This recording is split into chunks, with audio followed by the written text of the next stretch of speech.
ജ്യോതിഷ ഹസ്തരേഖ സംബന്ധമായ ഈ എളിയ വീഡിയോയിലേക്ക് എല്ലാവർക്കും സ്വാഗതം. ഇന്ന് പറയാൻ പോകുന്നത് കർക്കിടക മാസം 1-ാം തീയതി മുതൽ കർക്കിടക മാസം മുഴുവനും ചെയ്യേണ്ട കാര്യങ്ങൾ, ചെയ്യാൻ പാടില്ലാത്ത കാര്യങ്ങൾ, നിർബന്ധമായിട്ടും അറിഞ്ഞിരിക്കേണ്ട ഒരു 13 കാര്യങ്ങൾ. അത് നിങ്ങൾ നിർബന്ധമായിട്ടും അറിഞ്ഞിരിക്കണം. അത് അറിയാതെ പോയാൽ അത് ജീവിതത്തിൽ വലിയൊരു പോരായ്മയാണ്. കർക്കിടക മാസത്തിലെ ഈ 13 കാര്യങ്ങൾ അറിഞ്ഞ് നിങ്ങൾ ചെയ്യുമ്പോഴാണ് ശരിക്കും ശ്രീരാമൻ്റെയും ആ ഭഗവാൻ നാരായണൻ്റെയും മഹാലക്ഷ്മിയുടെ അനുഗ്രഹം ഉണ്ടാകുന്നത്. അതുകൊണ്ട് ഒരിക്കലും ഇത് അറിയാതെ പോകരുത്. നിങ്ങളൊരു ഹൈന്ദവ വിശ്വാസിയാണെങ്കിൽ, രാമായണം വായിക്കുന്നുണ്ടെങ്കിൽ ഈ പറയുന്ന 13 കാര്യങ്ങൾ അറിയണം. പിന്നെ ചെയ്യാൻ പാടില്ലാത്ത കാര്യങ്ങൾ, ചെയ്യേണ്ട കാര്യങ്ങൾ, രാമമന്ത്രത്തിൻ്റെ മാഹാത്മ്യം എന്ന് വേണ്ട. രാമായണം വായിക്കുമ്പോൾ ഏതൊക്കെ ശത്രു വിജയത്തിന് ഏത് കാണ്ഡമാണ് വായിക്കേണ്ടത്, അതുപോലെ ധനം ഉണ്ടാകാനും കടബാധ്യതകൾ മാറാനും ഏതേത് ഭാഗങ്ങൾ വായിക്കുമ്പോൾ കൂടുതൽ ആ ഒരു ഭക്തിയോടെ വായിച്ചാൽ കടബാധ്യതകൾ മാറുന്നത് ഏതൊരു കാണ്ഡങ്ങളാണ് എന്ന് വേണ്ട. ഏതൊരു കാര്യത്തിനും സന്താന സൗഭാഗ്യം, ദുരിതങ്ങൾ മാറാൻ, ഇതിനെല്ലാം രാമായണ പാരായണത്തിലെ ഓരോരോ കാണ്ഡങ്ങൾക്ക് പ്രത്യേകതയുണ്ട്. അതിനെക്കുറിച്ച് പറയുന്നുണ്ട്. മുഴുവൻ കാണുക. ഞാൻ ഒരൊറ്റ വീഡിയോ ആയിട്ട് ഇടുന്നത്, അല്ലാതെ എനിക്ക് ഈ കുറേശ്ശെയായിട്ട് അങ്ങനെ അതൊന്നുമല്ല. ചെയ്യുന്നത് നന്നായിട്ട് ചെയ്യുക, ആത്മാർത്ഥമായിട്ട് ചെയ്യുക. ഒരൊറ്റ വീഡിയോ ആയിട്ടാണ് ഇടുന്നത്. നിങ്ങൾ മുഴുവൻ കാണണം. അപ്പോൾ ഇത് ഞാൻ ആദ്യം പറഞ്ഞ എന്നാന്ന് ചോദിച്ചു കഴിഞ്ഞാൽ, നിങ്ങൾ മുഴുവൻ കാണണം. ഇത് ഒരക്ഷരം വിടാതെ നിങ്ങൾ കേൾക്കണം. നിങ്ങളുടെ ജീവിതത്തിൽ അതിൻ്റെ അനുഗ്രഹം ഉണ്ടാവും. ഇത് അതുപോലെ ഭഗവാനിൽ സമർപ്പിച്ച് ഉള്ള കാര്യങ്ങളാണ് പറയുന്നത്, വേറെ ഒന്നും പറയാനില്ല. അപ്പം കർക്കിടക 1-ാം തീയതി മുതൽ കർക്കിടക മാസം മുഴുവൻ ചെയ്യേണ്ട കാര്യങ്ങളും ചെയ്യേണ്ടാത്ത കാര്യങ്ങളും, പിന്നെ മനസ്സിലാക്കേണ്ട കാര്യങ്ങളും, പിന്നെ നിർബന്ധമായിട്ടും അറിഞ്ഞിരിക്കേണ്ട കാര്യങ്ങളും, അതുപോലെ എന്ന് വേണ്ട പിതൃപ്രീതിക്കും എല്ലാം, അതിൻ്റെ എല്ലാം രാമായണ മാസത്തിൽ ചില കാര്യങ്ങൾ മനസ്സിലാക്കി രാമായണം വായിച്ചാൽ മുൻജന്മ കർമ്മദോഷം മാറും, പിതൃപ്രീതി ഉണ്ടാകും, ശത്രു വിജയങ്ങൾ ഉണ്ടാകും, ജന്മാന്തരങ്ങളായിട്ടുള്ള പാവങ്ങൾ തീരും, എല്ലാവിധ സമ്പത്തും ലക്ഷ്മിയും അനുഗ്രഹങ്ങളും എല്ലാം ഉണ്ടാകും, സർവ്വ ദുരിതങ്ങളും വിട്ടൊഴിയും. പക്ഷെ അതിന് ചില കാര്യങ്ങൾ അറിഞ്ഞു വേണം അത് ചെയ്യാൻ. അതിനെക്കുറിച്ചാണ് ഞാൻ പറയുന്നത്. അതറിയാതെ പോയാൽ നിങ്ങളുടെ കുഴപ്പം മാത്രമാണ്. അതറിയേണ്ട കാര്യങ്ങൾ അറിയുക തന്നെ വേണം. നമ്മളൊരു കാര്യം അത് അറിഞ്ഞു ചെയ്യുന്നതും അറിയാതെ ചെയ്യുന്നതും രണ്ടാണ്. അപ്പോൾ അതിനാണ് നമ്മൾ ചിലപ്പോൾ ഗുരുവിൻ്റെ പോയി ഒരു വിദ്യ പഠിക്കുന്നത്. എന്തുകൊണ്ടാണ്? അത് അറിഞ്ഞു ചെയ്യാൻ വേണ്ടിയാണ്. അതിൻ്റെ എല്ലാ ഭാഗങ്ങളും അറിഞ്ഞു ചെയ്യാൻ വേണ്ടിയാണ്. അപ്പോഴാണ് ഒരു വിദ്യ പോലും പ്രയോജനപ്പെടുന്നത്. അറിയാതെയും ചെയ്യാം, പക്ഷെ അറിഞ്ഞു ചെയ്യുന്നതിൻ്റെ അത്രയും പ്രയോജനം നമ്മൾ ഓരോ കാര്യങ്ങൾ അറിയാതെ ചെയ്താൽ കിട്ടണമെന്നില്ല. ഗജാന്തരം വ്യത്യാസമുണ്ട്, ആനയെ ആടും പോലുള്ള വ്യത്യാസമുണ്ട്. അപ്പം അറിയേണ്ട കാര്യങ്ങളെല്ലാം അറിയണം. അത് അറിയാതെ പോകരുത്. അത് എല്ലാവർക്കും, നിങ്ങൾ അറിയാവുന്നവർക്കെല്ലാം ഷെയർ ചെയ്ത് കൊടുക്കുക. എല്ലാവരും അറിയട്ടെ, എല്ലാവരുടെയും ജീവിതത്തിൽ മാറ്റം ഉണ്ടാകട്ടെ. അപ്പോൾ ഞാൻ വിശദമായിട്ട് പറയുകയാണ്. അതിനു മുമ്പ് ജസ്റ്റ് ഒരു കാര്യം കൂടെ പറഞ്ഞിട്ട് വീഡിയോയിലേക്ക് വരാം. നേരിട്ട് കൺസൾട്ടിങ് ഇല്ല. ഹസ്തരേഖ, സംഖ്യാ ജ്യോതിഷം, ഗ്രഹനില ഇതൊക്കെയാണ് ഞാൻ നോക്കുന്നത്. അത് വാട്സപ്പിൽ ഇട്ടാൽ മതി. ഫോൺ വിളിച്ചാലും കിട്ടത്തില്ല. ഫ്രീ ആകുമ്പോൾ ഞാൻ റിപ്ലൈ തരും. എങ്ങനെ നോക്കുന്നത് പറയും. ക്ഷേത്രത്തിലേക്കുള്ള നല്ല കാര്യങ്ങൾ മാത്രമേ പറയാറുള്ളൂ. അത് ആവശ്യം ഉള്ളവർ ചെയ്യുക, അല്ലാത്തവർ ചെയ്യാതിരിക്കുക. എങ്ങനെ ചെയ്യുന്നതെന്ന് പറയും. പിന്നെ കുറച്ച് വർക്കുകൾ മാത്രമേ എടുക്കുന്നുള്ളൂ. ഒരുപാട് വർക്കുകളൊന്നും എടുക്കുന്നതല്ല എൻ്റെ രീതി. കുറച്ച് വർക്കുകൾ എടുക്കുക, നന്നായിട്ട് ചെയ്തു കൊടുക്കുക. എല്ലാം ക്ഷേത്രത്തിലേക്കുള്ള നല്ല കാര്യങ്ങളും അവനവൻ സ്വയം ചെല്ലേണ്ട മന്ത്രങ്ങളും അതിൻ്റെ പുറകെയുള്ള രഹസ്യങ്ങളും അതിൻ്റെ ക്രമവും ഇങ്ങനെയുള്ള കാര്യങ്ങളൊക്കെയാണ് പറയുന്നത്. ഭാഗ്യസംഖ്യ, ഭാഗ്യനിറം, അവനവന് വേണ്ട നല്ല കാര്യങ്ങളാണ് പറയുന്നത്. അപ്പം സാഹചര്യം പറഞ്ഞതേ ഉള്ളൂ. നേരിട്ട് വന്നാലും നോക്കാൻ പറ്റത്തില്ല. വാട്സപ്പിലെ വർക്ക് തന്നെ സമയത്തിന് തീരുന്നില്ല. അതുകൊണ്ടാണ്. ഫോൺ വിളിച്ചാലും കിട്ടത്തില്ല. സാഹചര്യം പറഞ്ഞതേ ഉള്ളൂ. പുതിയതായിട്ട് വീഡിയോ കാണുന്നവരുണ്ടായിരിക്കും. അതുകൊണ്ട് പറഞ്ഞാണ്. ഇനി വിഷയത്തിലേക്ക് വരികയാണ്. കർക്കിടക മാസം പുണ്യമാസമാണ്. ജൂലൈ 16, 2024 മുതൽ, അതായത് ഇന്ന് ഞാൻ വീഡിയോ ഇടുന്നത് ജൂലൈ 16, 2024 ഈ വീഡിയോ ഇടുന്നത്. അപ്പം ജൂലൈ 16, 2024 മുതൽ ഓഗസ്റ്റ് 16, 2024 വരെ ആണ് കർക്കിടക മാസം നമ്മുടെ രാമായണ മാസമായി ആചരിക്കുന്നത്. അപ്പം രാമായണം വായിക്കുമ്പോൾ അറിഞ്ഞിരിക്കേണ്ട കാര്യങ്ങൾ, ഇനി ആദ്യം പറയാം. രാമായണം വായിക്കാത്തവർക്ക് ചെയ്യേണ്ട കാര്യം പറയാം. അത് കഴിഞ്ഞ് വായിക്കുന്നവർ അറിയേണ്ട കാര്യങ്ങൾ പറയാം. രാമായണം വായിക്കാത്തവർ അല്ലെ വായിക്കാൻ പറ്റാത്തവർ അവർ ശ്രീരാമ ജയരാമ ജയ ജയ രാമ ഈ മന്ത്രം ജപിക്കുക. ഓം നമോ നാരായണായ ജപിച്ച ശേഷം ഇത് രാവിലെയും വൈകിട്ടും കുളി കഴിഞ്ഞും സാധിക്കുമ്പോഴൊക്കെ ഫ്രീ ആയിട്ടിരിക്കുമ്പോഴും ഇത് ആവർത്തിച്ചോളുക. വ്യാഴാഴ്ച ദിവസം അല്പം കൂടുതൽ ജപിക്കണം. വായിക്കാത്തവർ ഇത് ചെയ്താൽ മതി. ഇനി വായിക്കുന്നവർക്ക്, രാമായണം വായിക്കുന്നവർക്ക് അറിയേണ്ട കാര്യങ്ങളാണ് പറയുന്നത്. ഇനിയും രാമായണം വായിക്കുമ്പോൾ നമ്മൾ ചെയ്യാൻ പാടില്ലാത്ത കാര്യങ്ങളുണ്ട്, അത് അവസാനം പറഞ്ഞുതരാം. ഇനി രാമായണം വായിക്കുമ്പോൾ ചെയ്യേണ്ട കാര്യങ്ങൾ, അറിയേണ്ട കാര്യങ്ങൾ പറഞ്ഞുതരാം. അപ്പം രാമായണം ശരിയായിട്ട് രാമായണത്തിൻ്റെ പ്രാധാന്യം എന്താണ്? രാമൻ്റെ സ്മരണയാണ്, രാമൻ്റെ കഥയാണ്, രാമനെക്കുറിച്ചുള്ള ആ ഒരു കാര്യങ്ങളാണ് രാമായണം വായിക്കുന്നതിലൂടെ രാമൻ്റെ ജീവിതത്തിലൂടെ കടന്നു പോവുകയാണ് ചെയ്യുന്നത്. രാമനെക്കുറിച്ചുള്ള സ്മരണ ഉണ്ടാകുകയാണ്. രാമൻ എന്ന് പറഞ്ഞാൽ ഭഗവാൻ നാരായണൻ, സീത എന്ന് പറഞ്ഞാൽ ആ ലക്ഷ്മി ദേവി തന്നെയാണ്. അപ്പം ഭഗവാന്റെ പരമമായ അനുഗ്രഹം ഉണ്ടാകുന്നതാണ് രാമായണം വായിക്കുമ്പോൾ, ആ ഭഗവത് സ്മരണയിലൂടെ കടന്നു പോകുമ്പോൾ.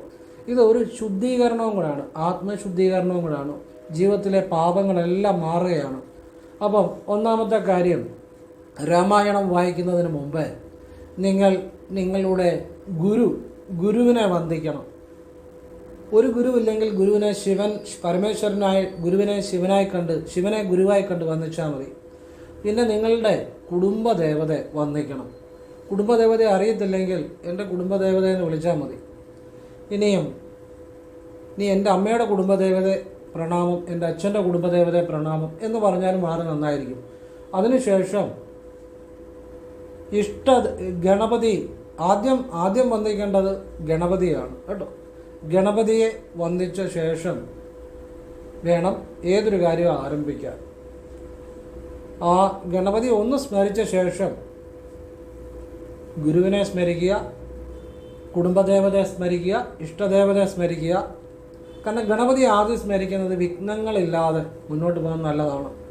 അപ്പം ഗണപതിയെ പ്രാർത്ഥിച്ച്, ഗണപതിയെ ഒന്ന് സ്മരിച്ചിട്ട് ഗുരുവിനെ സ്മരിച്ച്, അത് കഴിഞ്ഞ് കുടുംബദേവതയെ സ്മരിച്ച്, പിന്നെ നിങ്ങളുടെ ഇഷ്ടദേവതയെ കൂടെ സ്മരിച്ചിട്ട് അവസാനം ഭഗവാൻ നാരായണനെയും മഹാലക്ഷ്മിയെയും സ്മരിച്ചിട്ട് ശ്രീരാമചന്ദ്രസ്വാമിയെയും സീതാദേവിയെയും ഹനുമാൻ സ്വാമിയെയും ഒക്കെ സ്മരിച്ച ശേഷം വേണം വായിക്കാൻ തുടങ്ങാൻ.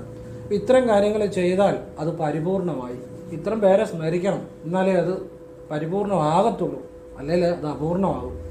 കാരണം ഇത്രയും ദേവതകളുടെ, ആ ഈശ്വരന്മാരുടെ ഒരു അനുഗ്രഹം ഉണ്ടാകുമ്പോൾ തന്നെ നിങ്ങൾ ചെയ്യുന്ന പ്രവൃത്തി ഫലം കാണും.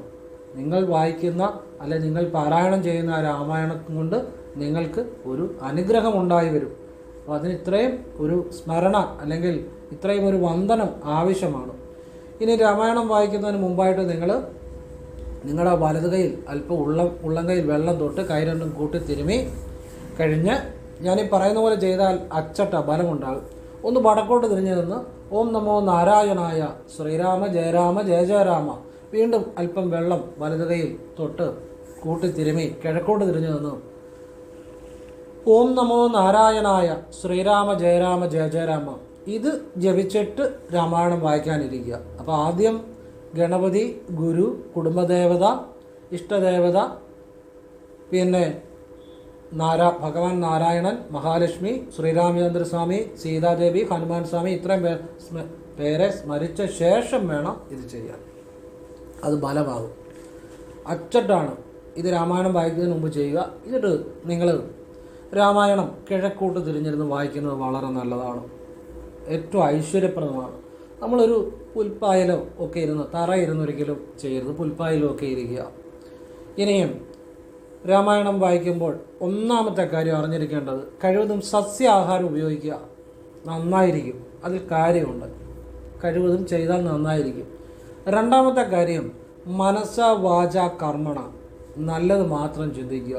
ഈ കർക്കിടക മാസം മുഴുവനെങ്കിലും നമ്മൾ ആരെയും ദുഷിക്കാതിരിക്കുക, ആരെക്കുറിച്ച് മോശമായ കാര്യങ്ങൾ ചിന്തിക്കാതിരിക്കുക. ഈ എല്ലാവരും പറയും കർമ്മദോഷം എന്ന്. ശരിക്കും പ്രവൃത്തി ചെയ്യുന്ന മാത്രമല്ല, ചിന്തിക്കുന്ന പോലും കർമ്മദോഷത്തിൽ വരും. കാരണം പ്രവൃത്തിയുടെ ആ വിത്ത് കിടക്കുന്ന ചിന്തയിലാണ്. അപ്പോൾ തെറ്റായ കാര്യങ്ങൾ ചിന്തിക്കുന്നതും കർമ്മദോഷമാണ്, ചെയ്യുന്ന മാത്രമല്ല. ചിന്തിച്ചു കഴിഞ്ഞാൽ അടുത്ത ചെയ്യുന്നത്. അതുകൊണ്ടാണ് പറയുന്നത് നമ്മൾ നല്ല കാര്യങ്ങൾ മാത്രമേ ചിന്തിക്കാവുള്ളൂ പറയുന്നത് അതുകൊണ്ടാണ്. അപ്പം നമ്മുടെ ചിന്ത ഏറ്റവും നല്ലതായിരിക്കണം. മറ്റുള്ളവരെ ദൂഷിക്കുക, മറ്റുള്ളവർക്ക് പാരവയ്ക്കുക, മറ്റുള്ളവർക്ക് ദോഷമാകുന്ന കാര്യങ്ങളെ മറ്റുള്ളവരുടെ സ്വാതന്ത്ര്യത്തിൽ ആവശ്യമില്ലാതെ ഇടപെടുക, ഇങ്ങനെയുള്ള കാര്യങ്ങളൊക്കെ കഴിവതും ഈ ഒരു മാസമെങ്കിലും ഒഴിവാക്കണം, കർക്കിടക മാസം. അത് രണ്ടാമത്തെ കാര്യം. മൂന്നാമത്തെ കാര്യം, സന്ധ്യാസമയത്തും രാവിലെയും ഒക്കെ രാമായണം പാരായണം ചെയ്യുക. ഒന്ന് കുളിച്ച് കഴിഞ്ഞ് ഈ പറഞ്ഞ കാര്യങ്ങളൊക്കെ ചെയ്തിട്ട് രാമായണം പാരായണം ചെയ്യുക. സന്ധ്യാസമയത്തെ രാമായണ പാരായണം അതിവിശേഷമാണ്. അതിനകത്ത് യാതൊരു സംശയവും വേണ്ട. ചിലയിടത്തൊക്കെ പറയുന്ന കേട്ടിട്ടുണ്ട്, സന്ധ്യാസമയത്ത് രാമായണം വായിച്ചാൽ ഹനുമാൻ സ്വാമിയുടെ രാമഭജനം മുടങ്ങും, അല്ലെ സന്ധ്യാവന്ദനം മുടങ്ങുമെന്ന്. ഒരടിസ്ഥാനവും അതിലില്ല. അങ്ങനെ മുടങ്ങുന്നതല്ല ഹനുമാന്റെ സന്ധ്യാവന്ദനം, അങ്ങനെ മുടങ്ങുന്നതല്ല ഹനുമാന്റെ രാമഭജനം. സന്ധ്യാസമയത്ത് രാമായണം വായിക്കുന്നവരെ ഹനുമാൻ അനുഗ്രഹിക്കുകയാണ് ചെയ്യുന്നത്. ഹനുമാൻ കൂടുതൽ സംപ്രീതനാകുകയാണ് ചെയ്യുന്നത്. അതാണ് അതിൻ്റെ ശരി കേട്ടോ. അപ്പോൾ നമ്മൾ ശരിയായ കാര്യങ്ങൾ എപ്പോഴും മനസ്സിലാക്കാൻ ശ്രമിക്കണം. ആവശ്യമില്ല സംശയങ്ങളാണ് മനുഷ്യനുണ്ടാകുക. പക്ഷേ തെറ്റുകൾ അല്ലെ മനസ്സിലാക്കി അത് തിരുത്തി ശരിയായിട്ടുള്ള കാര്യങ്ങൾ അറിയുമ്പോഴാണ് ജീവിതത്തിൽ മാറ്റം വരുന്നത്. അപ്പം ഹനുമാൻ സ്വാമി എന്ന് പറഞ്ഞാൽ ഈശ്വരൻ തന്നെയാണ്. ഹനുമാൻ സ്വാമിയുടെ സന്ധ്യാവന്ദനം മുടക്കാനോ രാമഭജനം മുടക്കാനോ പ്രപഞ്ചത്തിൽ ആരാലും സാധ്യമല്ല. അതിപ്പം സന്ധ്യാസമയത്ത് ഒരാൾ രാമായണം വായിച്ചുകൊണ്ട് സ്വാമിയുടെ ഹനുമാൻ സ്വാമിയുടെ സന്ധ്യാവന്ദനം മുടങ്ങുന്നതെന്ന് പറയുന്ന അറിവില്ലായ്മയാണ്. അത് അടിസ്ഥാനമില്ലാത്ത കാര്യമാണ്. അതിൽ ഒരു തരി പോലും 0.01% പോലും സംശയം വേണ്ട. സന്ധ്യാസമയത്ത് രാമായണം വായിക്കുന്നവരിൽ ഹനുമാൻ ഏറ്റവും കൂടുതൽ അനുഗ്രഹിക്കുകയാണ് ചെയ്യുന്നത്. മനസ്സിലാകുന്നുണ്ടോ? അപ്പം ആ കാര്യം ക്ലിയറായി. അവിടെ ഒരു സംശയം വേണ്ട. ധൈര്യമായിട്ട് വായിച്ചോ, സന്തോഷത്തോടെ വായിച്ചോ, ഹനുമാൻ സ്വാമി അനുഗ്രഹിച്ചിരിക്കും. അറിവില്ലാത്ത കാര്യങ്ങൾ നമ്മൾ അറിയാൻ ശ്രമിക്കണം. അതാണ് അതിൻ്റെ കാര്യം. അതാണ് എനിക്ക് ഗുരുക്കന്മാരിൽ നിന്ന് കിട്ടിയ അറിവാണ് ഞാൻ പറഞ്ഞു തരുന്നത്. അത് സത്യസന്ധമായ കാര്യമാണ്, സനാതനമായ കാര്യമാണ്. ഇനിയും ഈ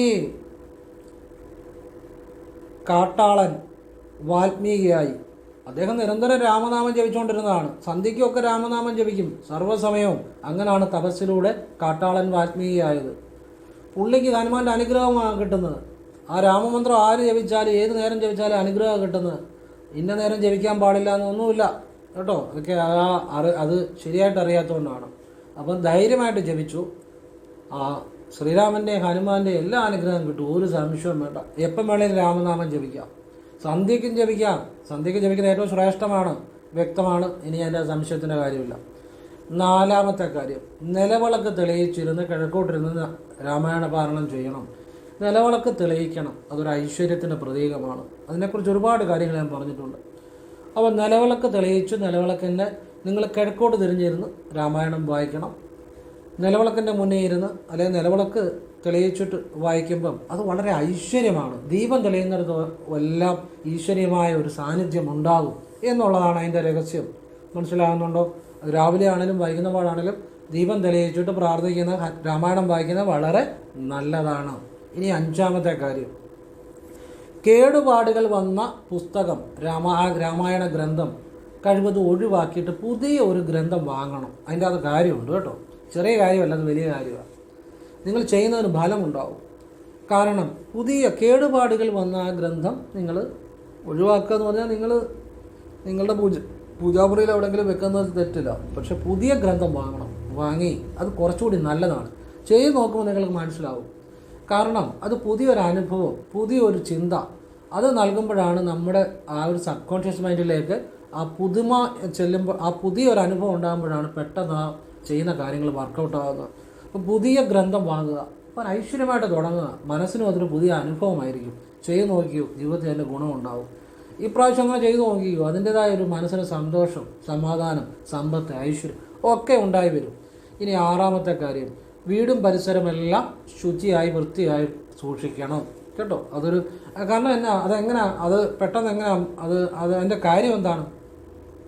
ഐശ്വര്യമുള്ളിടത്തെല്ലാം വൃത്തിയായിട്ടാണ് കിടക്കുന്നത്. നിങ്ങൾ ചില വീടുകൾ കണ്ടിട്ടുണ്ടല്ലോ, മാറാലയും പൊടിയും ആൾതാമസം ഇല്ലാതെ കിടക്കുന്ന വീടുകൾ എന്തോ വളരെ ശുദ്ധിയില്ലാതായിരിക്കും.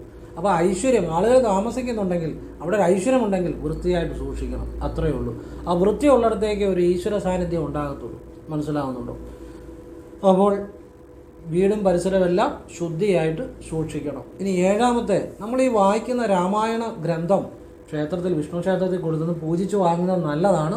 ഇനി ഇല്ലേലും കുഴപ്പമില്ല, അങ്ങനെ വാങ്ങുന്നത് വളരെ ഉത്തമമാണ്. ആവശ്യമുണ്ടെങ്കിൽ ചെയ്യുക കേട്ടോ, അതിനകത്ത് നല്ല കാര്യമാണത്. ഇനിയും എല്ലാവരും വാങ്ങണമെന്ന് നിർബന്ധം ഒന്നുമില്ല, ചെയ്താൽ നല്ലത് എന്നുള്ളതാണ് ഞാൻ പറയുന്നത്. വ്യക്തമായിട്ട് മനസ്സിലാക്കുക കേട്ടോ.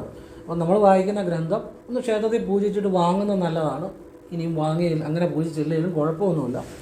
പക്ഷേ അങ്ങനെ പൂജിച്ചിട്ട് വാങ്ങി അത് നമ്മൾ പാരായണം ചെയ്യുമ്പോൾ നമ്മുടെ മനസ്സിന് തന്നെ കൂടുതൽ ശ്രേഷ്ഠത ആ ഗ്രന്ഥത്തിന് നമ്മൾ കൊടുക്കും. നമ്മൾ ചെയ്യുന്ന കാര്യത്തിൽ നമ്മുടെ മനസ്സ് കൂടുതൽ ശ്രേഷ്ഠത കൊടുക്കുമ്പോഴാണ് നമുക്കത് കൂടുതൽ അനുഭവമായിട്ട് വരുന്നത്. അപ്പോൾ ആ നിലയിൽ അത് ചെയ്യുന്നത് വളരെ നല്ലതാണ്. ആവശ്യമുണ്ടെങ്കിൽ ചെയ്യുക, ചെയ്തില്ലെങ്കിലും കുഴപ്പമില്ല, ചെയ്യുന്നത് നല്ലതായിട്ട് കണ്ടിട്ടുണ്ട്. മനസ്സിലാകുന്നുണ്ടോ? വളരെ വ്യക്തമായിട്ടാണ് പറഞ്ഞു തരുന്നത്. ഇനി എട്ടാമത്തെ കാര്യം, രാമായണം കിഴക്ക് ദിക്കിലേക്ക് നോക്കിയിരുന്ന് വായിക്കുന്നത് വളരെ ഐശ്വര്യം നൽകുന്നതാണ്. ഒരു സംശയവും വേണ്ട, കിഴക്ക് ദിക്കിന് ഒരുപാട് ഗുണങ്ങളുണ്ട്. ഇനിയും ഒൻപതാമത്തെ കാര്യം, നമ്മൾ രാമായണം വായിക്കുന്നതിന് മുമ്പ് നിങ്ങൾ നിർബന്ധമായും ഞാനാ പറഞ്ഞ വിദ്യ ചെയ്യണം. ഓം നമോ നാരായണായ, ഓം നമോ നാരായണായ നമാന്ന് ജപിക്കരുത്. ഓം നമോ നാരായണായ, ശ്രീരാമ ജയ രാമ ജയ ജയ രാമ, ഇത്രയും ജപിച്ചിട്ട് ഞാൻ പറഞ്ഞല്ലോ, വെള്ളം നനച്ച് കൂട്ടി തിരുമി ഒന്ന് വടക്കോട്ട് നോക്കി എഴുന്നേറ്റ് നിന്ന് വടക്കോട്ട് നോക്കി ജപിച്ചിട്ട് ഒന്ന് കിഴക്കോട്ട് നോക്കിയത് ജപിച്ചിട്ട് വേണം രാമായണം വായിക്കാനും. വായിച്ച് കഴിഞ്ഞ അവസാനവും ഇത് ചെയ്യണം. അതിൻ്റെ അകത്ത് കാര്യമുണ്ട് കേട്ടോ. ഈ ഓം നമോ നാരായണായ എന്ന് പറഞ്ഞ മന്ത്രം അത്ഭുത ശക്തിയുള്ള മന്ത്രമാണ്. അതിനെക്കുറിച്ച് ഒരുപാട് വീഡിയോകൾ ഞാൻ പറഞ്ഞിട്ടുണ്ട്. നമുക്കറിയാത്ത ഒരുപാട് കാര്യങ്ങൾ അതിൻ്റെ അകത്തുണ്ട്, ഒരുപാട് കാര്യങ്ങൾ ഞാൻ പറഞ്ഞിട്ടുണ്ട്. അപ്പം ഇപ്പോൾ അതൊന്നും പറയുന്ന സമയമല്ല, നിങ്ങളത് ജപിക്കുക, അത്രേ പറയാനുള്ളൂ. ഇതിന് ശ്രീരാമ ജയ രാമ ജയ ജയ രാമ. ഞാൻ പലപ്പോഴും ഈ യോഗയിൽ ഒരു ലയിച്ചിരിക്കുമ്പോൾ എനിക്ക് ചില ഗുരുക്കന്മാർ എനിക്ക് ഒരു ജ്ഞാനമായിട്ട് ഈ ശ്രീരാമ ജയരാമ ജയ ജയരാമയുടെ ചില രഹസ്യങ്ങൾ എനിക്ക് നൽകിയിട്ടുണ്ട്.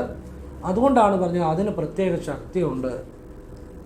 അതായത് ചില സിദ്ധഗുരുക്കന്മാർ സൂക്ഷ്മ രൂപത്തിലുള്ള, അതുകൊണ്ടാണ് ഞാൻ എടുത്തെടുത്ത് ഈ ശ്രീരാമ ജയരാമ ജയ ജയരാമ എന്ന് പറയുന്ന അതിൻ്റെ രഹസ്യം വളരെ അപാര ശക്തിയുള്ള മന്ത്രമാണ്. എന്തിനേയും, എന്ത് തടസ്സത്തെയും, ഏത് പാപദോഷത്തെയും കർമ്മദോഷത്തെയും എന്തിനേയും മാറ്റാൻ ശക്തിയുണ്ട് ഈ ശ്രീരാമ ജയരാമ ജയ ജയരാമയ്ക്ക്. അപ്പോൾ അത് വിസ്താര ഭയത്താൽ ഞാൻ കൂടുതൽ അതിനെക്കുറിച്ച് വർണ്ണിക്കുന്നില്ല. നിങ്ങളത് ചെയ്യുക, തുടങ്ങുമ്പോഴും അവസാനിക്കുമ്പോഴും ചെയ്യണം കേട്ടോ. അത് വ്യക്തമായല്ലോ, ഇനി സംശയമില്ലല്ലോ, ഒന്നുകൂടെ പറയേണ്ട ആവശ്യമില്ലല്ലോ. അതായത് ഞാൻ പറഞ്ഞല്ലോ, എല്ലാ സ്തുതികളും ഗണപതിയെയും ഗുരുവിനെയും കുടുംബദേവതയും ഇഷ്ടദേവതയും എല്ലാം വന്ന് ഭഗവാൻ നാരായണനെയും ലക്ഷ്മി ദേവിയെയും ശ്രീരാമചന്ദ്രസ്വാമിയെയും സീതാദേവിയെയും ഹനുമാൻ സ്വാമിയും ഒക്കെ വന്നിച്ച ശേഷം ഇത് നിങ്ങൾ ചെയ്യണം. വലതുകൈയുടെ ഉള്ളംകൈയിൽ അല്പം വെള്ളം തൊട്ടിട്ട് കൈ രണ്ടും കൂട്ടി തിരുമ്മി വടക്കോട്ട് തിരിഞ്ഞു നിന്ന് ഇങ്ങനെ കൈപിടിച്ച് ഓം നമോ നാരായണായ ഒരു തവണയോ 3 തവണയോ ജപിക്കാം. ശ്രീരാമ ജയരാമ ജയ ജയരാമ ഒരു തവണയോ 3 തവണയോ ജപിക്കാം. വീണ്ടും അല്പം വെള്ളം വലതുകൈ തൊട്ട് രണ്ടും കൂട്ടി തിരുമ്മി കിഴക്കോട്ട് തിരിഞ്ഞു നിന്നുകൊണ്ട് ഇത് തന്നെ ചെയ്യുക. ഇത് തുടങ്ങുമ്പോഴും ചെയ്യുക, രാമായണം വായന കഴിഞ്ഞും ചെയ്യുക. ഇതിനപ്പുറത്തൊരു വിദ്യയില്ല. ഈ വടക്കോട്ട് നോക്കി ജപിക്കുന്നതിനകത്തൊക്കെ ഒരുപാട് രഹസ്യമുണ്ട് കേട്ടോ. അത് കഴിഞ്ഞ് കിഴക്കോട്ട് നോക്കി ജപിക്കുന്നതിലും പെട്ടെന്ന് ജീവിതത്തിൽ മാറ്റം വരും. നമ്മളേതായാലും വായിക്കുന്നുണ്ട്. എങ്കിലും നല്ല രീതിയിൽ ചെയ്താൽ ജീവിതത്തിൽ നിങ്ങൾക്ക് ഗുണമുണ്ടാകും, നിങ്ങളുടെ കുടുംബത്തിനും ഗുണമുണ്ടാകും, നിങ്ങളുടെ ആത്മാവിനും ഗുണമുണ്ടാകും, നിങ്ങളുടെ ജീവിതത്തിലേക്ക് വേണ്ട എല്ലാ ഐശ്വര്യങ്ങളും വരും. അങ്ങനെ ചെയ്തുകൂടെ? ഏതായാലും നമ്മൾ ചെയ്യുന്നുണ്ടെങ്കിൽ എത്ര നന്നായിരിക്കും. അതിനുവേണ്ടിയാണ് ഇത്രയും വിശദമായിട്ട് പറഞ്ഞു തരുന്നത്. അപ്പം ഇനിയും 10ാമത്തെ കാര്യം, രാമായണ മാസം തുടങ്ങിക്കഴിഞ്ഞാൽ സാധിക്കുമെങ്കിൽ 2 നേരവും ക്ഷേത്ര ദർശനം ചെയ്യുക, രാവിലെയും വൈകിട്ടും. ഇനിയും ചിലർക്ക് ഇപ്പം രാവിലെ പറ്റത്തുള്ളൂ, രാവിലെ ചെയ്താൽ മതി, കുഴപ്പമില്ല. ചിലർക്ക് വൈകിട്ടേ പറ്റത്തുള്ളൂ, വൈകിട്ട് ക്ഷേത്രദർശനം ചെയ്താൽ മതി. ഇനി ചിലർക്ക് എല്ലാ ദിവസവും പറ്റത്തില്ല, പറ്റുമ്പോൾ ക്ഷേത്രദർശനം ചെയ്യുക. പിന്നെ രാവിലെയും വൈകിട്ട് ക്ഷേത്രദർശനം ചെയ്യുന്നത് നല്ലതാണ് എന്നുള്ളതാണ് ഞാൻ പറഞ്ഞത്. നിങ്ങളുടെ സമയം സൗകര്യം പോലെ ചെയ്യുക. ഏതായാലും ഈ രാമായണ മാസം വിഷ്ണു ക്ഷേത്ര ദർശനം രാവിലെയും വൈകിട്ടും വളരെ നല്ലതാണ്. ഏത് ക്ഷേത്ര ദർശനം ചെയ്താലും നല്ലതാണ് കേട്ടോ, അതിനകത്ത് കുഴപ്പമൊന്നുമില്ല. ചെയ്യാൻ പറ്റുന്നവർ ചെയ്യുക, അത്രേ ഞാൻ ഉദ്ദേശിക്കുന്നുള്ളൂ. ഇനിയും 11ാമത്തെ കാര്യം, വ്യാഴാഴ്ച രാമനാമം നിങ്ങൾ സാധാരണ ജപിക്കുന്നതിനേക്കാൾ ഫ്രീ ആയിട്ട് വെറുതെ ഇരിക്കുമ്പോഴൊക്കെ ഇടയ്ക്കിടയ്ക്ക് കൂടുതൽ ജപിക്കുക. രാമായണ മാസം വ്യാഴാഴ്ചകളിൽ രാമനാമം നിങ്ങൾ ഫ്രീ ആയിട്ടിരിക്കുമ്പോൾ കൂടുതൽ ജപിച്ചാൽ ഭഗവാന്റെ അനുഗ്രഹം പെട്ടെന്നുണ്ടാകും, ഒരു സംശയവും വേണ്ട. ഇനിയും 12ാമത്തെ കാര്യം, നിങ്ങൾ ദൈനംദിനം നിങ്ങൾ ദിവസവും മാസങ്ങളായി വർഷങ്ങളായി ചെയ്തു പോരുന്ന പ്രാർത്ഥനകളെല്ലാം അതേപടി തന്നെ ചെയ്യണം ഈ രാമായണ മാസം. എന്നിട്ട് നിങ്ങൾ ഈ രാമായണ മാസത്തിൽ ആചരിക്കേണ്ട കാര്യങ്ങൾ ചെയ്താൽ മതി. നിങ്ങൾ നിത്യേന ചെയ്യുന്ന പ്രാർത്ഥനകൾ ഉണർന്നെഴുന്നേറ്റാൽ കിടക്കപ്പായിരുന്നുകൊണ്ട് കുളി കഴിഞ്ഞുകൊണ്ട് വിളക്കിൻ്റെ മുന്നിൽ അതൊക്കെ അതേപടി ചെയ്യണം. അത് ചെയ്തു കഴിഞ്ഞിട്ട് നിങ്ങൾ ഈ പറഞ്ഞ കാര്യങ്ങൾ ആചരിച്ചാൽ മതി. ദൈനംദിനം ചെയ്യുന്ന കാര്യങ്ങൾ മുടക്കാൻ പാടില്ല. അതാണ് 12ാമത് പറയുന്ന കാര്യം. അതിനകത്ത് കാര്യമുണ്ട്, അതുകൊണ്ടാണ്. ഇനിയും 13ാമത്തെ കാര്യം, നിങ്ങൾ ഈ രാമായണ മാസത്തോടനുബന്ധിച്ച് വ്യാഴാഴ്ചകളോ ഒക്കെ നിങ്ങൾ ഏതെങ്കിലും ദിവസം ചെയ്യാം. ഞാൻ വ്യാഴാഴ്ച പറഞ്ഞതേ ഉള്ളൂ. അന്നദാനം ചെയ്താൽ നിങ്ങളുടെ പുണ്യം 10 ഇരട്ടി വർദ്ധിക്കും. കാരണം ഈ രാമായണ മാസം പുണ്യമാസമാണ്. ആ രാമൻ്റെ നാമം ജപിക്കുന്നതോടൊപ്പം അന്നദാനവും കൂടെ നിങ്ങളെക്കൊണ്ട് സാധിക്കുമെങ്കിൽ ചെയ്താൽ മതി, ഇല്ലേ വേണ്ട. അന്നദാനം കൂടെ ചെയ്താൽ നിങ്ങളുടെ പുണ്യം എത്രയോ ജന്മാന്തരങ്ങൾ തീരാത്ത അത്ര വർദ്ധിക്കും എന്നുള്ളതാണ്. ആവശ്യമുള്ളവർ ചെയ്യുക, ആവശ്യമില്ലാത്തവർ ചെയ്യണ്ട, അത്രയേ ഉള്ളൂ. ഞാൻ പറഞ്ഞതേ ഉള്ളൂ. അപ്പം ഇത്രയും കാര്യങ്ങളാണ് പറയാനുള്ളത്. ഇനിയും പറയാൻ പോകുന്നത് രാമമന്ത്രത്തിൻ്റെ മഹത്വം. രാമമന്ത്രത്തിൻ്റെ മഹത്വം അറിയാതെ രാമായണം വായിച്ചിട്ട് അത് ആ ഒരു പൂർണ്ണതയിലേക്ക് എത്തുമോ? തീർച്ചയായും രാമമന്ത്രത്തിൻ്റെ മഹത്വം അറിയണം. രാമമന്ത്രത്തിൻ്റെ മഹത്വം, ആ രഹസ്യമാണ് ഇനിയും പറഞ്ഞുതരാൻ പോകുന്നത്. രാമമന്ത്രത്തിൻ്റെ മഹത്വമാണ് പറയാൻ പോകുന്നത്. ശക്തമായ കർമ്മദോഷങ്ങൾ, പാപദോഷങ്ങൾ, മുൻജന്മ കർമ്മദോഷങ്ങൾ, ജന്മാനുജന്മങ്ങളായിട്ടുള്ള എല്ലാവിധ പാപങ്ങളും, സ്ത്രീശാപം, ഗുരുശാപം, സർവ്വവിധ പാപദോഷങ്ങളും ശാപങ്ങളും എല്ലാം മാറ്റാൻ രാമമന്ത്രത്തിന് ശക്തിയുണ്ട്. അപ്പം അങ്ങനെ ഞാൻ ശക്തി ഉണ്ടെന്ന് പറഞ്ഞാൽ നിങ്ങളത് കേട്ട് ഉടനെ അംഗീകരിക്കരുത്. അതെങ്ങനെയാണെന്ന് ഞാൻ പറഞ്ഞുതരാം. അത് കേട്ട് ബോധ്യപ്പെട്ട് മനസ്സിലാക്കുമ്പോഴാണ് ബലമുണ്ടാകുന്നത്. അത് എന്തുകൊണ്ടാണ് അങ്ങനെ പറഞ്ഞത് ശ്രദ്ധിച്ചു കേട്ടോണം. രാമൻ, രാമ എന്ന അക്ഷരം, അതിൻ്റെ അകത്ത് നാരായണയിലെ രായും നമശിവായിലെ മായും ചേരുന്നതാണ് രാമ. ഈ രാമ എന്നുള്ള മന്ത്രം രാമനും മുമ്പേ ഈ രാമ എന്ന മന്ത്രം ഉണ്ടായിരുന്നു. ഇത് വസിഷ്ഠൻ്റെ ഗുരുവായ കാക്കാപുശുണ്ടർ ഈ രാമമന്ത്രമാണ് ഉപാസിച്ചിരുന്നത്. രാമമന്ത്രം രാമന് പേര് നൽകിയതും കുലഗുരുവായ വസിഷ്ഠനാണ്. കാരണം വസിഷ്ഠന് ഭഗവാൻ നാരായണന് ഏറ്റവും അത്യുത്തമമായ നാമം രാമനാമമാണ് എന്ന് ആ മഹാമുനിക്ക്, ആ പുണ്യാത്മാവിന് അറിയാമായിരുന്നു. അത്ര ശ്രേഷ്ഠമായിട്ടുള്ള ഒരു പദമാണ് രാമ. അപ്പോൾ ആ രാമൻ്റെ നാമം മാത്രം പോലും ഏത് പാപങ്ങളെ ഇല്ലാതാക്കുന്നതാണ്. കാട്ടാളനായ രത്നാകരൻ എന്ന കാട്ടാളൻ കൊള്ളയും കൊലപാതകവും ആളുകളെ പിടിച്ച് അവരയിലുള്ള മോഷ്ടിച്ചും ചെയ്യാവുന്ന പാപങ്ങളെല്ലാം ചെയ്ത കാട്ടാളൻ സപ്തർഷികളെ അദ്ദേഹം ഉപദ്രവിക്കാൻ ചെന്നപ്പോൾ ആ സപ്തർഷികൾ അദ്ദേഹത്തോട് ചോദിച്ചു, നീ ആർക്ക് വേണ്ടിയാണ് ഇതൊക്കെ ചെയ്യുന്നത്? പറഞ്ഞു, എൻ്റെ കുടുംബം പോറ്റാൻ വേണ്ടിയാണ്. നമ്മളെല്ലാം പറയുന്ന ഒരു ന്യായമാണ് അല്ലേ? എന്ത് ചെയ്താലും പറയും കുടുംബം പോറ്റാൻ വേണ്ടിയാണ് എന്ന് പറയും. തെറ്റ് ചെയ്താലും പറയുന്ന ഒരു ന്യായമാണ്. അതേ ആ കാട്ടാളനും പറഞ്ഞുള്ളൂ. അപ്പം അത് ശരിയല്ല. അതാണ് അതിൻ്റെ അകത്തെ മനസ്സിലാക്കുന്നത്. അപ്പോൾ സപ്തർഷികൾ പറഞ്ഞു, ശരി, നീ ചെന്ന് നിൻ്റെ ഭാര്യയോട് ചോദിച്ചു നോക്കുക. നീ കുടുംബം പോറ്റാൻ വേണ്ടിയാണല്ലോ ഈ ആളുകളെ കട്ടും മോഷ്ടിച്ചും ഉപദ്രവിച്ചും കൊലപാതകം ചെയ്തും ഒക്കെ ഓരോന്ന് വീട്ടിൽ കൊണ്ട് കൊടുക്കുന്നത്. നീ ചെയ്യുന്ന അപ്പം നിൻ്റെ പാപത്തിൻ്റെ പോലെ അവരനുഭവിക്കുമോ എന്ന് ചോദിക്കാൻ പറഞ്ഞു. ഇപ്പം കാട്ടാളം പറഞ്ഞു, സപ്തർഷികൾ പറഞ്ഞു, ഞങ്ങളിവിടെ നിൽക്കാം, നീ പോയിട്ട് വാ. അപ്പം വീട്ടിൽ ചെന്ന് ഭാര്യയോട് ചോദിച്ചപ്പോൾ പറഞ്ഞു, നിങ്ങൾ ചെയ്യുന്നതിൻ്റെ ഫലം നിങ്ങൾ തന്നെ അനുഭവിക്കണം. അത് ഏറ്റവും വലിയ ഒരു കർമ്മ നിയമമാണ്. ആ കാട്ടാളൻ്റെ പത്നി പറഞ്ഞ ഏറ്റവും വലിയ കർമ്മ നിയമമാണ്, ഏറ്റവും വലിയൊരു നിയമമാണ് പറയുന്നത്. നിങ്ങൾ ചെയ്യുന്നതിൻ്റെ ഫലം നിങ്ങൾ അനുഭവിക്കണം. അവിടെ ന്യായങ്ങളൊന്നും പറഞ്ഞിട്ട് കാര്യമില്ല. ഇതുകൊണ്ട് അവർക്ക് വേണ്ടി ഇവർക്ക് വേണ്ടി, അതൊക്കെ ന്യായങ്ങൾ മാത്രമാണ്. ഉടനെ കാട്ടാളം വന്ന് സപ്തഋഷികളോട് പറഞ്ഞു, ഞാൻ ചെയ്ത പാപകർമ്മത്തിൽ ഞാൻ ചെയ്തതിൻ്റെ ഫലം ഞാൻ തന്നെ അനുഭവിക്കണമെന്നാണ് പറയുന്നത്. അപ്പോഴാണ് കാട്ടാളന് ഒരു തിരിച്ചറിവുണ്ടാകുന്നത്. അത് ശരിയാണല്ലോ, അപ്പം ഞാനീ ചെയ്തതെല്ലാം വൃദ്ധമാണല്ലോ എന്നൊരു ചിന്ത ഉണ്ടാകും. അപ്പോഴാ ജ്ഞാനത്തിന് വേണ്ടി മുന്നിൽ നിൽക്കുന്ന കാട്ടാളന് മഹർഷിമാർ രാമ എന്ന മന്ത്രം ഉപദേശിച്ചു കൊടുത്തു. ആ ഒരൊറ്റ മന്ത്രം കാട്ടാളന് ഉപനിഷത്ത് അറിയത്തില്ല, വേദങ്ങൾ അറിയത്തില്ല, ഋഷി അറിയത്തില്ല, ദേവത അറിയത്തില്ല, ഒരു മന്ത്രത്തിൻ്റെ ഛന്ദസ് അറിയത്തില്ല, മന്ത്രരഹസ്യങ്ങൾ അറിയത്തില്ല, വേദങ്ങൾ അറിയത്തില്ല, ഒന്നും അറിയത്തില്ല. രാമ എന്ന രണ്ടക്ഷരം മാത്രം സപ്തർഷികൾ പറഞ്ഞു കൊടുത്തു. അത് മാത്രമേ അറിയത്തുള്ളൂ. അത് മാത്രം ജപിച്ച് കാട്ടാളൻ വാൽമീകിയായി തീർന്നു. അപ്പം രാമ എന്ന ആ മന്ത്രത്തിൻ്റെ ശക്തി ഒന്ന് ആലോചിച്ച് നോക്കിക്കേ. എത്ര പാപങ്ങളെയും എത്ര കർമ്മദോഷങ്ങളെയും എല്ലാത്തിനെയും മാറ്റാനുള്ള ശക്തി രാമമന്ത്രത്തിനുണ്ട്. ഈ രാമായണത്തിൽ മുഴുവൻ രാമൻ്റെ നാമം പറയുക, രാമൻ്റെ നാമം നമ്മൾ ജപിക്കുകയാണ്. അപ്പോൾ അത് എത്ര മഹത്തരമാണെന്ന് ആലോചിച്ച് നോക്കുക, എത്ര പുണ്യമാണെന്ന് ആലോചിച്ച് നോക്കുക. ഇത് മനസ്സിലാക്കി ജപിക്കുമ്പോഴാണ് അത് ഏറ്റവും ഫലമുണ്ടാകുന്നത്. യാന്ത്രികമായിട്ട് ജപിച്ചു പോകുന്നതിൽ കഥയില്ല. ഇത് മനസ്സിലാക്കി ജപിക്കുമ്പോൾ, നിങ്ങൾ ജപിക്കുമ്പോൾ ആ രാമൻ നിങ്ങളുടെ ഉള്ളിലേക്ക് മനസ്സിൽ തട്ടും.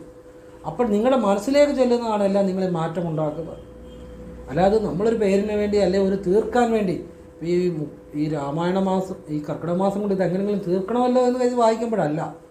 രാമനിൽ ലയിച്ച് രാമൻ്റെ ഒരു നാമമെങ്കിലും ചൊല്ലിയാൽ ഇത്രയും ഫലമുണ്ടാകും എന്ന ബോധത്തോടെ, ആ ഭക്തിയോടെ ലയിച്ചു ജപിക്കുമ്പോഴാണ് നിങ്ങൾക്ക് മാറ്റം ഉണ്ടാകുന്നത്. യാന്ത്രികമായിട്ട് ജപിച്ചാൽ അതിനകത്ത് ആ ഉദ്ദേശിക്കുന്ന ആ പരിപൂർണത ഉണ്ടാകത്തില്ല. ഇതാണ് രാമൻ്റെ മഹാത്മ്യം. ശ്രീരാമ ജയരാമ ജയ ജയരാമ ഏറ്റവും ശ്രേഷ്ഠമായൊരു വരികളാണ്. അതുകൊണ്ട് ഞാൻ പറഞ്ഞ രാമായണം ചൊല്ലുന്നവർക്കും ചൊല്ലാത്തവർക്കും ഒക്കെ ഈ ശ്രീരാമ ജയരാമ ജയ ജയരാമ എപ്പോഴും ജപിക്കാം. അതിന് മുമ്പ് ഓം നമോ നാരായണായ കൂടെ ജപിക്കണം. വളരെ ശ്രേഷ്ഠമാണ്, പ്രത്യേകിച്ച് ഈ രാമായണ മാസത്തിൽ. അപ്പം അതുപോലെ തന്നെ ഈ രാമനോളം പിതൃഭക്തി ഗുരുഭക്തിയുള്ള ഒരു രാമനോളം ആർക്കും ഇല്ലാന്ന് തന്നെ പറയാം. അത്ര ശ്രേഷ്ഠമായ ഗുരുഭക്തി പിതൃഭക്തി രാമനുണ്ട്. കാരണം ദശരഥൻ്റെ ഒരു വാക്ക് പാലിക്കാൻ വേണ്ടി മാത്രം 14 സംവത്സരങ്ങൾ അദ്ദേഹം കാനനവാസം ചെയ്തു. നമ്മുടെയൊക്കെ കുട്ടികളാണെങ്കിൽ അച്ഛൻ്റെ അമ്മയുടെ ഒരു വാക്ക് പാലിക്കാൻ വേണ്ടി എന്തെങ്കിലും ചെയ്യുമോ? ചെയ്താൽ തന്നെയും ഒരു നിസ്സാര കാര്യം പോലും പറഞ്ഞാൽ കേൾക്കത്തില്ല. 14 സംവത്സരങ്ങൾ എന്നാണ്. സംവത്സരങ്ങൾ ഒന്ന് ആലോചിച്ച് നോക്കുക. രാമൻ്റെ എത്ര പിതൃഭക്തിയാണത്. ആ രാമനെ ഭജിക്കുന്നതോടുകൂടി, ശ്രീരാമനെ ഭജിക്കുന്നതോടുകൂടി പിതൃപ്രീതി ഉണ്ടായി വരും. നിങ്ങൾ ലക്ഷങ്ങൾ മുടക്കി ഒരു കാര്യങ്ങളും ചെയ്യുന്ന അതൊന്നും അല്ല, അത് അങ്ങനെയല്ല. അതിലൊന്നും അല്ല കാര്യം. ശ്രീരാമൻ്റെ നാമം, ശ്രീരാമൻ്റെ ജീവിതം ഒക്കെ വായിക്കുമ്പോൾ ആ പിതൃപ്രീതി അപ്പോഴേ കൈവരും. ഇതറിഞ്ഞ് രാമായണം വായിക്കണം. രാമന് ഗുരുഭക്തി ഭയങ്കരമാണ്. അപ്പം ഗുരുശാപം മാറും, പിതൃശാപം മാറും, പിതൃപ്രീതി ഉണ്ടാകും. രാമ എന്ന രണ്ടക്ഷരം ജപിക്കുന്നതോട് തന്നെ സകല ദുരിതങ്ങളും, മുൻജന്മകർമ്മദോഷങ്ങളും, സകല ശാപങ്ങളും, സകല പാപങ്ങളും മാറിക്കിട്ടും. ഇനി രാമ എന്ന് പറയുന്നതിൻ്റെ ചില രഹസ്യം പറഞ്ഞുതരാം. അത് ഞാനൊരു ഗവേഷണം നടത്തിയത് തന്നെയാണ്. കാരണം ഒരാൾ മരിക്കുന്നതിന് കുറേ നാൾ മുമ്പ് എപ്പോഴും ഹരേ രാമ രാമ രാമ ഹരേ ഹരേ, ഹരേ കൃഷ്ണ കൃഷ്ണ കൃഷ്ണ ഹരേ ഹരേ. ഇത് പുള്ളി കിടപ്പായിരുന്നു, എഴുന്നേക്കാൻ പറ്റത്തില്ല. കിടക്കപ്പായ കിടന്നുകൊണ്ട് ഇങ്ങനെ മാസങ്ങളോളം ജപിച്ചു. ഞാനത് നേരിട്ട് കണ്ടതാണ്. അതുകൊണ്ടാണ് ഇദ്ദേഹം മരിച്ചു കഴിഞ്ഞപ്പം അവിടെ നിന്ന പ്രായമുള്ളവർ അവർ ഇങ്ങനെ കൈവച്ച് നോക്കിയിട്ട് പറഞ്ഞു, ഉച്ചയിൽ കൂടെ പ്രാണം പോയെന്ന് പറഞ്ഞു. നമുക്കറിയത്തില്ല, പ്രായമുള്ളവർ.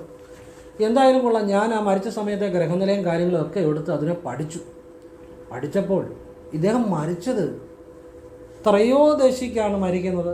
ശിവൻ്റെ ഏറ്റവും പ്രാധാന്യമുള്ള ദിവസമാണ്. ഇദ്ദേഹത്തിന് മരണദോഷങ്ങളേ ഒന്നുമില്ലായിരുന്നു കാര്യമായിട്ടുള്ളത്. മാത്രമല്ല ഇദ്ദേഹത്തിന് ആ മരിച്ച സമയത്തെ മരണസമയത്തെ ഗ്രഹനില മരണം വളരെ ശ്രേഷ്ഠമായിരുന്നു. മരിച്ചു കഴിഞ്ഞു അവർക്ക് ശ്രേഷ്ഠമായ ഫലങ്ങൾ തന്നെ ഉണ്ടായി. ഞാൻ അതിനെക്കുറിച്ച് ഇങ്ങനെ പഠിച്ചു. എന്തുകൊണ്ടാണ് ഇത് സംഭവിച്ചത്? ഇദ്ദേഹം രാമനാമം എപ്പോഴും ഞാൻ ജപിക്കുന്നത് കണ്ടു. അങ്ങനെ രാമനാമത്തെക്കുറിച്ച് ഞാൻ പഠിച്ചപ്പോൾ, ഗവേഷണം ചെയ്തപ്പോൾ കുറേ കാര്യങ്ങൾ എനിക്ക് മനസ്സിലായി. ഈ രാമമന്ത്രം ഇപ്പം ഹരേ രാമ രാമ രാമ ഹരേ ഹരേ, ഹരേ കൃഷ്ണ കൃഷ്ണ കൃഷ്ണ ഹരേ ഹരേ, ഇത് മഹാമന്ത്രമാണ്. ഇതും ഈ രാമായണ മാസം നിങ്ങൾക്ക് ജപിക്കാം. ശ്രീരാമ ജയ രാമ ജയ ജയ രാമ അതും ജപിക്കാം. ഓം നമോ നാരായണായ അത് ജപിച്ചിട്ട് ശ്രീരാമ ജയ രാമ ജയ ജയ രാമ ജപിക്കുന്നതും ഹരേ രാമ രാമ രാമ ഹരേ ഹരേ ഹരേ കൃഷ്ണ കൃഷ്ണ കൃഷ്ണ ഹരേ ഹരേ ജപിക്കുന്നതും അത്യുത്തമമാണ്. രാമായണ മാസത്തിൽ അത് ഏറ്റവും ശ്രേഷ്ഠമാണ്. പെട്ടെന്ന് ഫലമുണ്ടാകും. മറ്റു മാസങ്ങളെ അപേക്ഷിച്ച് രാമായണ മാസത്തിൽ ചെയ്യുമ്പോൾ അതിന് പ്രാധാന്യം കൂടുതലുണ്ട്. അതുകൊണ്ടാണ് ഇപ്പം പറയുന്നത്. അപ്പോൾ ഈ ഹരേ രാമ രാമ രാമ ഹരേ ഹരേ ഈ മഹാമന്ത്രം ജപിക്കുമ്പോൾ ഹരേ കൃഷ്ണ കൃഷ്ണ കൃഷ്ണ ഹരേ ഹരേ മുഴുവനും അങ്ങനെയാണ്. അപ്പോൾ ഈ മഹാമന്ത്രം ജപിക്കുമ്പോൾ നിങ്ങൾ ശിവഭക്തനാണെങ്കിൽ ശിവലോകത്തെ പ്രാപിക്കും, വിഷ്ണു ഭക്തനാണെങ്കിൽ വിഷ്ണു ലോകത്തെ പ്രാപിക്കും. നിങ്ങൾക്ക് എന്തായാലും ആ ഈശ്വരപ്രാപ്തി ഉറപ്പാണ്. രാമനും ശിവനും വിഷ്ണു എല്ലാം ഒന്ന് തന്നെയാണ് കേട്ടോ, വേറിട്ട് കാണരുത്. ഏറ്റവും വലിയ രഹസ്യമാണ് പറഞ്ഞു തരുന്നത്. എല്ലാം ഒന്ന് തന്നെയാണ്. ഒരിക്കലും പക്ഷാപാതം കാണിക്കരുത്, വേറിട്ട് കാണരുത്. വലിയൊരു അറിവായി പറഞ്ഞു തരുന്നത്. ഇത് മഹാസിദ്ധൻ കാകാപുശുണ്ടർക്ക് ഗുരു പറഞ്ഞു കൊടുത്ത അറിവാണ്. അദ്ദേഹം ആദ്യം ശിവഭക്തനായിരുന്നു കാകാപുശുണ്ടർ, പിന്നെ രാമഭക്തനായി മാറി. അപ്പോൾ അദ്ദേഹത്തിന് ആദ്യം ഭഗവാൻ നാരായണനെ ഒന്നും ജപിക്കത്തില്ലായിരുന്നു. അദ്ദേഹത്തിന് ഗുരു കൊടുത്ത ജ്ഞാനമാണ്. ശിവനും വിഷ്ണു എല്ലാം ഒന്ന് തന്നെയാണ്. കാകാപുശുണ്ടരെ കുറിച്ച് സാധാരണ നമ്മൾ മലയാളികൾക്ക് അധികം അറിയത്തില്ലെന്ന് തോന്നുന്നു. തമിഴ് നാട്ടുകാർക്കൊക്കെ ശരിക്കും അറിയാം. സിദ്ധന്മാരുടെ സിദ്ധനാണ്. ധാരാളം ത്രിമൂർത്തികളെയും ഒക്കെ കണ്ട ആളാണ്. സുദർശനചക്രത്തെ ചലിപ്പിക്കാതെ നിർത്തിയതാണ്. കാകാപുശുണ്ടനും വസിഷ്ഠനും തമ്മിൽ ഉള്ള സംഭാഷണമൊക്കെ ഉള്ള ഒരു ഭാഗമുണ്ട്. അതിനകത്ത് ചില രഹസ്യ യോഗവിദ്യകളും പ്രാണാപാന വിദ്യയും ഒക്കെ പറയുന്നുണ്ട്. അതൊക്കെ അങ്ങനെ ഇരിക്കട്ടെ. ഞാൻ അറിവിന് വേണ്ടി നിങ്ങൾക്ക് ആവശ്യമുള്ള കാര്യം പറഞ്ഞതേ ഉള്ളൂ. അപ്പം രാമമന്ത്രത്തിൻ്റെ മഹാത്മ്യമാണ് പറയുന്നത്. ഈ കർക്കിടക മാസത്തിൽ രാമായണ മാസത്തിലാണ് ഇത് പറയേണ്ടത്. അതുകൊണ്ടാണ് പറഞ്ഞു തരുന്നത്. ഇത് അറിഞ്ഞാണ് നിങ്ങൾ ജപിക്കേണ്ടത്. ആവശ്യമുള്ള കാര്യങ്ങളാണ് അറിയേണ്ടത്. പറഞ്ഞ് മനസ്സിലാവുന്നുണ്ടോ? ആവശ്യമുള്ള കാര്യങ്ങൾ അറിയുമ്പോഴേ നിങ്ങൾ മാറ്റം ഉണ്ടാകത്തുള്ളൂ. അല്ലെങ്കിൽ ആ ഒരു മാറ്റം നല്ല രീതിയിൽ ഉണ്ടാകണമെന്നില്ല. ഇനി രാമ എന്ന് ജപിക്കുമ്പോൾ നമ്മുടെ ഉള്ളിലെ അപാനൻ എന്ന് പറഞ്ഞ ഒരു പ്രാണനുണ്ട്. പഞ്ചപ്രാണനിൽ ഒന്ന് അപാനൻ. അത് മലമൂത്ര വിസർജനാദികളെ സഹായിക്കുന്നതാണ്, വയറ്റിലാണ്. ആ പ്രാണനിൽ നിന്ന് ഒരു കമ്പനം രാ എന്ന് ഉച്ചരിക്കുമ്പോൾ മുകളിലേക്ക് വരുന്നു. അത് നെഞ്ചിലാണ് പ്രാണൻ കുടികൊള്ളുന്നത്. നെഞ്ചി വന്ന് മാ എന്ന് ദീർഘിപ്പിക്കുമ്പോൾ അത് സഹസ്രാരത്തിലൂടെ അത് വെളിയിലേക്ക് പോകുന്നു. രാമ എന്ന് നീണ്ടു ജപിക്കുന്ന തന്നെ മോക്ഷദായകമാകുന്നു. അതായത് അപാനനിൽ നിന്നും ഊർജസഞ്ചാരം പ്രാണനിലെത്തി, പ്രാണനിൽ നിന്നും നേരെ സഹസ്രാരത്തിലൂടെ രാ എന്ന് പറയുമ്പോൾ അപാനനിൽ നിന്നും ഊർജം പ്രാണനിലെത്തുന്നു, നെഞ്ചിലെത്തുന്നു. മാ എന്നും ദീർഘിപ്പിക്കുമ്പോൾ നെഞ്ചിൽ പ്രാണനിൽ നിന്നും മുകളിലേക്കൊരു ഊർജ്ജഗതിയിൽ സഞ്ചരിച്ച് സഹസ്രാരത്തിലൂടെ വെളിയിലോട്ട് പോകുന്നു. അതുകൊണ്ടാണ് രാമ എന്ന മന്ത്രം 2 അക്ഷരം മാത്രം ജപിച്ചാലും മോക്ഷദായകമാണ്. സർവ്വഭാവങ്ങളും തീരും, സർവ്വ അഭീഷ്ടങ്ങളും സാധിക്കും. അത് താരകമന്ത്രമാണ്, മഹാരഹസ്യമുള്ള മന്ത്രമാണ്. മനസ്സിലാകുന്നുണ്ടോ? ഇത്രയും മനസ്സിലാക്കി രാമായണം ജപിച്ചു നോക്കിക്കേ, രാമായണം ചൊല്ലി നോക്കിക്കേ. അപ്പോഴാണ് നിങ്ങളുടെ മനസ്സിലേക്ക് രാമൻ്റെ ശക്തി വരുന്നത്, രാമൻ്റെ മഹത്വം വരുന്നത്, രാമൻ്റെ വിശുദ്ധി വരുന്നത്, രാമൻ്റെ രഹസ്യങ്ങൾ വരുന്നത്, രാമൻ്റെ ഗുണങ്ങൾ നിങ്ങളിലേക്ക് വരുന്നത്. ഇത്ര അറിഞ്ഞ രാമായണം ചൊല്ലുമ്പോഴാണ് രാമൻ്റെ ഗുണങ്ങൾ നിങ്ങളുടെ മനസ്സിൽ തട്ടുന്നത്, നിങ്ങളിലേക്ക് വരുന്നത്. പറഞ്ഞ് മനസ്സിലാവുന്നുണ്ടോ? അപ്പം ഇത്രയും കാര്യങ്ങളാണ് ഈ പറയാനുള്ളത്. ഇനി രാമായണത്തിലെ പല പല ഭാഗങ്ങളുണ്ട്. അത് വായിച്ചാൽ, അത് മനസ്സിരുത്തി വായിച്ചാൽ ഉണ്ടാകുന്ന ഫലങ്ങളെക്കുറിച്ചാണ് പറയുന്നത്. അതുകൂടി പറഞ്ഞിട്ട് നിർത്താം. അതാണ് ഇനിയും പറയാൻ പോകുന്നത്. ഞാൻ കുറച്ച് ഭാഗങ്ങളെ പറയുന്നുള്ളൂ, എൻ്റെ ഒരു ശ്രദ്ധയിൽപ്പെട്ട കുറച്ച് ഭാഗങ്ങൾ കേട്ടോ. അത്രേ ഉള്ളൂ എന്നതിന് അർത്ഥമില്ല, പക്ഷെ ഞാൻ കുറച്ചേ പറയുന്നുള്ളൂ. ആ ഭാഗങ്ങളൊക്കെ പല കാര്യങ്ങൾക്കും നല്ലതാണ്. അത് വായിക്കുമ്പോൾ നിങ്ങൾ കൂടുതൽ ഭക്തിയോടുകൂടി, സമർപ്പണത്തോടുകൂടി, ആ ചിന്തയോടുകൂടി വായിച്ചാൽ, അതായത് അഹല്യാമോക്ഷം, പാപശമനം ഉണ്ടാകും. അപ്പോൾ അഹല്യാമോക്ഷം വായിക്കുമ്പോൾ, ഈ ഭാവം വായിക്കുമ്പോൾ പാപശമനം ഉണ്ടാകുമല്ലോ. രാമ, ശ്രീരാമ, എൻ്റെ എല്ലാ പാപശമനങ്ങളെല്ലാം ഉണ്ടായി, എൻ്റെ ജീവിതത്തിൽ എല്ലാ ഐശ്വര്യങ്ങളും നൽകണേ എന്ന ചിന്തയോടുകൂടി ആ ഭാഗം വായിച്ചാൽ ആ ബലം ഉണ്ടായി വരും. അതാണ് അതിൻ്റെ ഒരു എടുത്തു പറയുന്നതിൻ്റെ ഒരു ഗുണം. അപ്പോൾ അഹല്യാമോക്ഷം, പാപശമനം.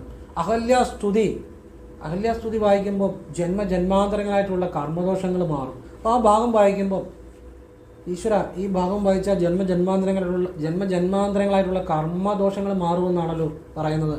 അപ്പോൾ അത് രാമ, എൻ്റെ ജന്മാന്തരങ്ങളിലുള്ള കർമ്മദോഷങ്ങൾ മാറ്റിത്തരണേ എന്ന് പ്രാർത്ഥിച്ചിട്ട് ആ ഭാഗം വായിക്കുമ്പോൾ ആ ബലമുണ്ടായി വരും. മനസ്സിലാകുന്നുണ്ടോ? ഇനിയും പുത്രകാമേഷ്ടി ആ ഭാഗം വായിക്കുമ്പോൾ സന്താനങ്ങൾ ഉണ്ടാകാനും ഐശ്വര്യത്തിനും അങ്ങനെയുള്ള കാര്യങ്ങളൊക്കെ ചിന്തിച്ച് ആ ഭാഗം വായിക്കുന്നത് നല്ലതാണ്. പിന്നെ മേഘനാഥവധം വായിക്കുവാൻ ശത്രുദോഷങ്ങൾ മാറും. മേഘനാഥവധം ആ ഭാഗം വായിക്കുമ്പോൾ. ഇനിയും രാവണവധം വായിക്കുമ്പോൾ ശത്രു വിജയങ്ങൾ ഉണ്ടാകും. മാത്രമല്ല അത് മോക്ഷപ്രദവുമാണ്. രാവണൻ എന്ന് പറഞ്ഞാൽ ഭഗവാന്റെ തന്നെ ദ്വാരപാലകനാണ്, അറിയാമല്ലോ ആ കഥയൊക്കെ. അപ്പോൾ രാവണനൊരു മാറ്റം ഉണ്ടാകുകയാണ്, ഒരു ചേഞ്ച് ഉണ്ടാകുകയാണ്. രാവണനിലെ ആ ദുഷ്ടതകളെല്ലാം ആ രാവണവധത്തോടുകൂടി രാവണൻ്റെ ആ എല്ലാ ദുഷ്ടതകളും അവസാനിച്ച് രാവണന് നല്ല ഒരു ഭഗവാന്റെ കൈകൊണ്ട് വധിച്ചാൽ അത് മോക്ഷം തന്നെയാണ്. അപ്പോൾ അത് മോക്ഷപ്രദവുമാണ്, ശത്രുവിജയങ്ങളും ഉണ്ടാക്കുന്നതാണ് ആ രാമായണവധം. ആ രാവണവധം പറഞ്ഞതൊന്ന് മാറിപ്പോയാണ്, ക്ഷമിക്കുക. രാവണവധം ആ ചിന്തയോടെ വായിച്ചാൽ മോക്ഷപ്രദവുമാണ്, സർവശത്രു വിജയവുമാണ്. അതുപോലെ തന്നെ അഹങ്കാരങ്ങൾ ശമിക്കും, നമ്മുടെ ഉള്ളിൽ ആത്മബോധം ഉണ്ടായി വരും, ആത്മശുദ്ധി ഉണ്ടായി വരും, ഈശ്വരബോധം ഉണ്ടായി വരും. മനസ്സിലാക്കി ഈ ചിന്തയോടുകൂടി വായിച്ചാൽ. ഇനി സീതാ സ്വയംവരം വായിച്ചാൽ പ്രേമ സാഫല്യങ്ങൾ ഉണ്ടാകും എന്ന് തന്നെയാണ്. അപ്പോൾ അത് മനസ്സിലാക്കി അത് വായിക്കുക. ഹനുമത് സംഗമം വായിച്ചു കഴിഞ്ഞാൽ ശത്രുക്കൾ തമ്മിലുള്ള പ്രശ്നങ്ങളൊക്കെ നമുക്ക് പല ശത്രുക്കളും ഉണ്ടാകുമല്ലോ, അതെല്ലാം പ്രശ്നങ്ങൾ പരിഹരിക്കപ്പെടും. വശ്യമുണ്ടാകും, നല്ല ബന്ധങ്ങളുണ്ടാകും, റിലേഷൻസ് ഉണ്ടാകും. അതിനൊക്കെ നല്ലതാണ്. ജഡായു സ്തുതി ആ ഭഗവാനെ മനസ്സിലാക്കി ആ പൂർണ്ണ ഭക്തിയോടെ വായിച്ചാൽ ധനാഭിവൃദ്ധി ഉണ്ടാകും, കടബാധ്യതകൾ മാറും എന്നുള്ളത് തന്നെയാണ്. ഇനിയും കർക്കിടക മാസം കർക്കിടക ബലിയുണ്ട്, അതെല്ലാവരും ഇടണം. ഒരു വീട്ടിൽ നിന്ന് നിങ്ങൾ എല്ലാ വീട്ടിൽ നിന്നും ബലിയിടണം, അതാണ് ഞാൻ ഉദ്ദേശിച്ചത്. വീട്ടിൽ നിന്ന് ഞങ്ങളുടെയൊക്കെ വീടുകളിൽ ഞങ്ങൾ എല്ലാവരും പോയി, ചിലപ്പോൾ സംശയമുണ്ട് എല്ലാവരും പോയി ഇടാവുന്നത്. ഈ കർക്കിടക ബലി എന്ന് പറഞ്ഞാൽ നിങ്ങളുടെ കുടുംബത്തിൽ അച്ഛൻ വഴി അമ്മ വഴി മരണപ്പെട്ടു പോയ അഖില പിതൃക്കൾക്കും വേണ്ടിയാണ്. അല്ലാതെ ഈ അടുത്ത കാലത്ത് മരിച്ചവരോ അല്ലെ എൻ്റെ അച്ഛൻ അല്ലെ എൻ്റെ അമ്മ എന്ന് മാത്രമൊന്നുമല്ല, അഖില പിതൃക്കൾക്കും വേണ്ടിയാണ്. എല്ലാവർക്കും പോയി ഇടാം. ഇടുന്നവർക്ക് അതിൻ്റെ ഗുണം ഉണ്ടാവും. അതിനകത്തും സംശയം വേണ്ട കാര്യങ്ങളല്ല. പറയും മനസ്സിലാവും. ചിലർ ചോദിക്കും ഞങ്ങളുടെ വീട്ടിലിപ്പം ഈ അടുത്തിടയിലൊന്നും മരണം ഉണ്ടായില്ല, പോയി ഇടണോ? അല്ലെ എൻ്റെ അച്ഛനുണ്ട് അമ്മയുണ്ട്. അച്ഛനും അമ്മയൊക്കെ ഉണ്ടായിക്കോട്ടെ, ഇത് നിങ്ങളുടെ അച്ഛൻ വഴി അമ്മ വഴിയുള്ള മരണപ്പെട്ട അഖില പിതൃക്കൾക്ക്, എല്ലാ പിതൃക്കൾക്കും വേണ്ടിയാണ്. പറഞ്ഞ് മനസ്സിലായോ? അതുകൊണ്ട് ഇത് എല്ലാവർക്കും ചെയ്യാം. കർക്കിടക ബലി ആ ഒരു കർക്കിടക മാസത്തിലെ ഒരു പുണ്യം കൂടാണ് കർക്കിടക ബലി. അതെല്ലാവരും പോയി ചെയ്യണം. അതിനെക്കുറിച്ച് സാധിക്കുമെങ്കിൽ ഞാനൊരു വീഡിയോ ഇടാം. ശ്രമിക്കാം എല്ലാവർക്കും പ്രയോജനമാകുന്ന രീതിയിൽ. എല്ലാത്തിനും ഈശ്വരൻ അനുഗ്രഹിക്കട്ടെ. ഓം കൃഷ്ണായ നമഃ. ശിവോഹം.